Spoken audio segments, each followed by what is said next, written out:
Hello learners, welcome to lifting laws. This is Puneet Kapoor और आज हम डील करेंगे साइबर लॉज और साइबर क्राइम से।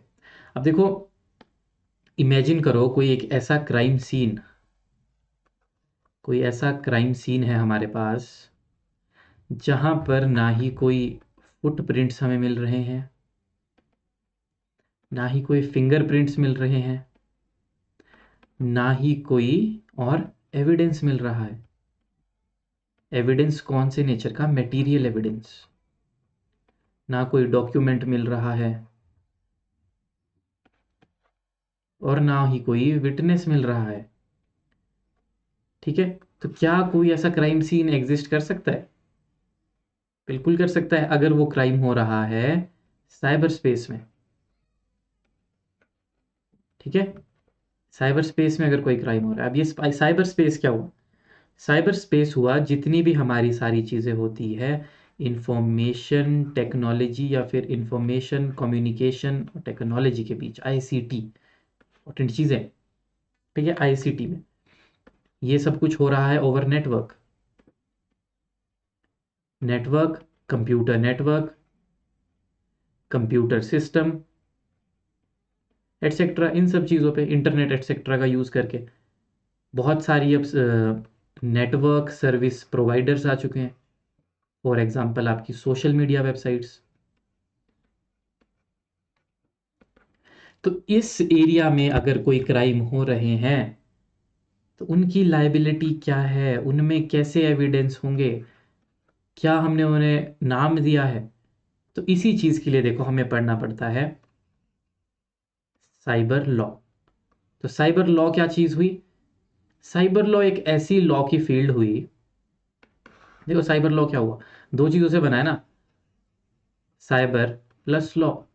तो साइबर में तो हमारा पूरा साइबर स्पेस आ गया, इंफॉर्मेशन कम्युनिकेशन टेक्नोलॉजी, नेटवर्क्स आ गए, कंप्यूटर्स आ गए, सर्विस प्रोवाइडर्स आ गए, सोशल मीडिया आ गया, डिजिटल मीडिया आ गया, सब कुछ आ गया साइबर स्पेस में, वो सारी चीज़ें आ गई। और लॉ क्या है? लॉ क्या होता है? लॉ की डेफिनेशन हर उसके के हिसाब से अलग है। कोई कहता है कमांड ऑफ सॉवरेन है, कोई कहता है सेट ऑफ रूल्स है जो हमें अवॉइड करने पड़ेंगे, अगर हम नहीं करेंगे तो then we can be punished. तो दीज आर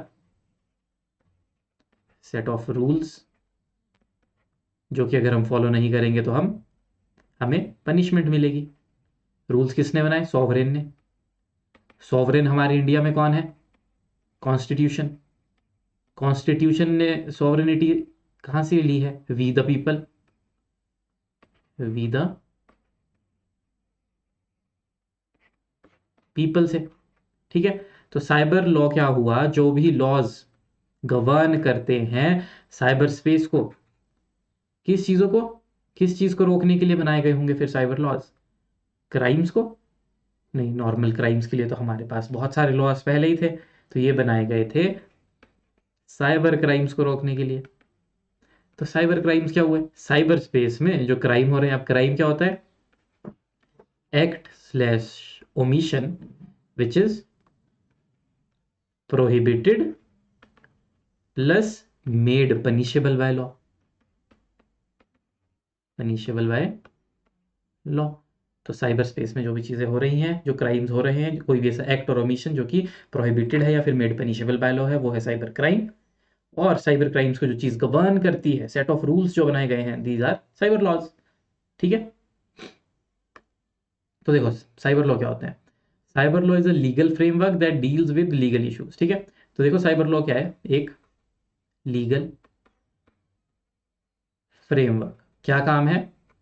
लीगल इश्यूज से डील करता है, लीगल इश्यूज से डील करता है। ठीक है, अब किस चीज से रिलेटेड है ये लीगल इश्यूज?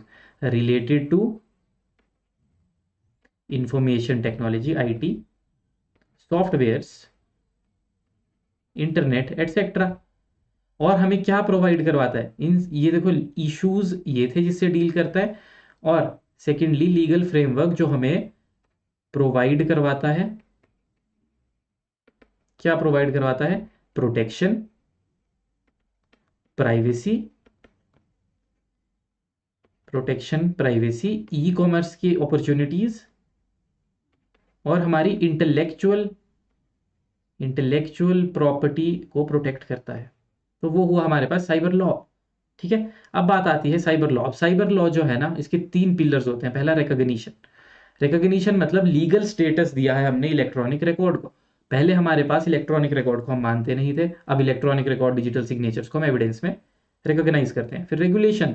रेगुलेशन मतलब कि एक एडमिनिस्ट्रेटिव फ्रेमवर्क हमने सेटअप किया, हम पढ़ेंगे आगे, सर्टिफाइंग अथॉरिटीज वगैरह बनाई है। लास्ट रिप्रेशन, अगर कोई क्राइम करता है तो हम उसे पेनलाइज करेंगे। ठीक है, अब देखो आ जाओ साइबर क्राइम पे। साइबर लॉ तो ये था। इसके साथ अगर आपको ये क्वेश्चन आ जाता है तो साइबर लॉ को पहले इंट्रोडक्शन जो मैंने अभी आपको पिछले पेज में बताया, ये इंट्रोडक्शन में सब कुछ, साइबर लॉ, साइबर क्राइम, कैसे कैसे कोई एक क्राइम जो हो रहा है जहां पर हार्ड एविडेंस नहीं है, वो सब इंट्रोडक्शन। उसके बाद आपने सीधा कान से पकड़ना है आंसर को और आपने आ जाना है अपने आंसर पे। सबसे पहले साइबर लॉ को डिफाइन करना है। साथ में अगर आपके पास कोई डेफिनेशन है किसी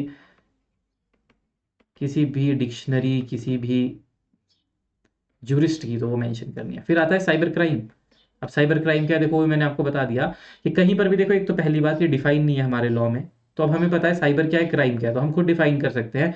कोई भी अनलॉफुल एक्ट जहां पर कंप्यूटर, नेटवर्क, इलेक्ट्रॉनिक डिवाइस को टूल बनाकर यूज किया जा रहा है। तो यहां पर देखो क्या याद रखना है, साइबर क्राइम्स में computer, network, electronic devices, they can be tool as well as the target. Tool भी हो सकते हैं, टारगेट भी हो सकते हैं।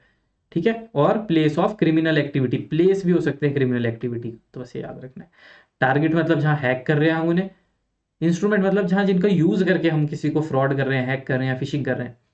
और ये प्लेस कैसे हो सकती है कि हम पायरेटेड डाटा कहीं स्टोर कर रहे हैं, डिजिटल बुक्स रख रहे हैं, कुछ पायरेटेड कॉपीज रख रहे हैं, तो वो भी हो सकता है। ठीक है, अब नेक्स्ट बात आती है इसका एवोल्यूशन कैसे हुआ। तो देखो सबसे पहले 1960s और जो 1970 का टाइम था ना, वहां पर अर्पानेट आना शुरू हो गया था वर्ल्ड में। तो वहां पर हैकिंग वगैरह शुरू हुई, छोटे छोटे क्राइम्स आने शुरू हुए। लोगों के पास 1980s में पर्सनल कंप्यूटर्स आ गए। पहले अर्पानेट आया 1960-70 में, 80s में कंप्यूटर आने शुरू हो गए। तो सबसे पहला यूएसए ने एंटी हैकिंग लॉज बनाए 1986 में। ठीक है, 1990s में हमारे पास वेबसाइट्स बन गई। तो फिर हमें ज़रूरत पड़ी यूनिसिट्रल मॉडल की, जिसने बोला ट्रेड में जो हमारे ओरल एग्रीमेंट्स होते हैं, सेम फुटिंग दी जाए जो हम कम्युनिकेट करते हैं इलेक्ट्रॉनिक डिवाइसेस के ऊपर, उनको भी। 2000 में फिर हमने बुडापेस्ट कन्वेंशन करी, जिसके बाद सारी कंट्रीज में फ्लड आ गई उनके आईटी लॉज की। तो देखो सबसे पहले यूनिसिट्रल मॉडल, इसने क्या किया, जो यूनिसिट्रल मॉडल था, United nation commission on international trade law. तो नाम में ही जब ट्रेड लॉ है तो हमें पता है इसने क्या किया। इसने कहा कि जो हमारे कॉन्ट्रैक्ट्स हो रहे हैं उनकी एनफोर्सेबिलिटी भी वैसी ही की जाए। मतलब अगर आपने किसी से कम्युनिकेट किया है थ्रू इलेक्ट्रॉनिक मीन्स, आपने मेल भेजी है, कॉल की है, कुछ भी इलेक्ट्रॉनिक मीन से कम्युनिकेट किया है, तो उन चीज़ों को भी ऑफर और एक्सेप्टेंस माना जाए। ठीक है, तो वो गवर्न हो सबसे पहले ट्रेड, ताकि इजी हो जाए। क्योंकि अगर हम इनको नहीं मान रहे थे तो हमारे पास क्या आ रहा था, एक वॉइड क्रिएट हो जा रहा था, हमारे पास लॉज ही नहीं थे, लोग मानना बंद कर देते कि हमारे बीच कोई कॉन्ट्रैक्ट हुआ है। फिर देखो आई हमारे पास बुडापेस्ट कन्वेंशन 2001। तो यहाँ सारी कंट्रीज इकट्ठी हुई, उन्होंने इंटरनेशनल ट्रीटी साइन करी कि इंटरनेट और कंप्यूटर रिलेटेड क्राइम्स के लिए हमें कुछ बनाना जरूरी है। इंडिया ने देखो इसको साइन नहीं किया, सिग्नेटरी इंडिया नहीं बना। क्यों? क्योंकि इंडिया ने बोला अगर हम अपना डाटा ऐसे ही शेयर कर दें सारी कंट्रीज के साथ तो शायद हम हैम्पर करेंगे अपने कंट्री की इंटेग्रिटी और सॉवरेनिटी को। तो हमने इसको साइन नहीं किया, बट इसको इनडायरेक्टली इन्फोर्समेंट में लाने के लिए हमने आईटी एक्ट बना दिया अपना 2000 का। ठीक है, तो इसके आसपास ही रिवॉल्व करता है, इसके आसपास का ही है। तो देखो इंडिया में क्या है, 2000 से पहले तो लीगल वैक्यूम था, कुछ भी नहीं था हमारे पास। ठीक है, आईपीसी वगैरह में हम साइबर क्राइम्स को कर देते थे, चीटिंग वगैरह में हम ले आते थे, फॉर्जरी वगैरह, चीटिंग वगैरह में हम ले आते थे। उसके बाद आईटी एक्ट आया, watershed movement, IT act.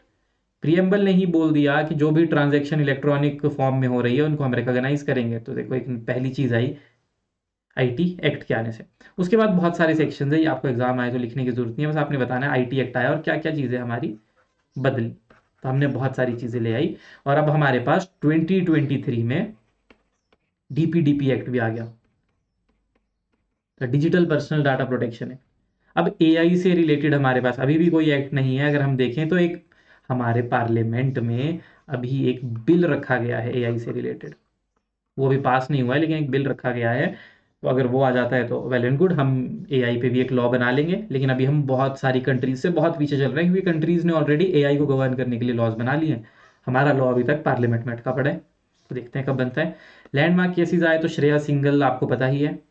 Shreya Singhal का लैंडमार्क केस सबको पता है क्या हुआ था इस केस में। मुंबई में शटडाउन हो गया था, एक शिवसेना पार्टी ने किया था, एक गर्ल ने कुछ पोस्ट कर दिया, उसको घर से पुलिस उठा कर ले गई। वो गर्ल थी लॉ स्टूडेंट, वो चली गई कोर्ट। कोर्ट में जाकर उसने कहा कि हमारा जो सेक्शन 66A है आईटी एक्ट का, वो बहुत ही खराब है। क्यों? क्योंकि वो हमारी पर्सनल लिबर्टी, मतलब freedom to speech and expression को कर्टेल डाउन कर रहा है। तो कोर्ट ने भी उस सेक्शन को स्ट्रक डाउन किया कि बिल्कुल सही बात बोल रही है वो, freedom of speech and expression as envisages in article 19(1)A of constitution.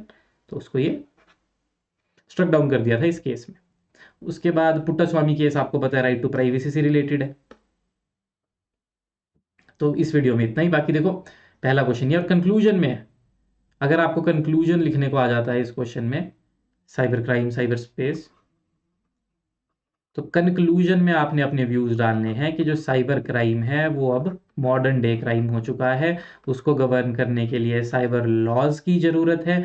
उसके बाद हम बताएंगे आईटी एक्ट, डीपीडीपी एक्ट अब सफिशिएंट नहीं है, क्योंकि हमारे लॉज आउटडेटेड हो चुके हैं।